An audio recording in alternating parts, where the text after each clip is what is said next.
in just less than 2 weeks. March 31st, the FICO score is 661. We are on Experian right here, and this particular file came in with a couple of collections and a couple of charge-offs. So let's take a look.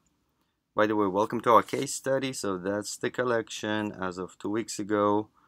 And also we have a couple of negative accounts that has been charged off as well.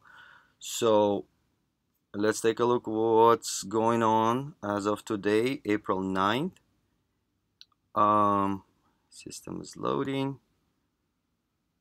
Boom, 759. Amazing results.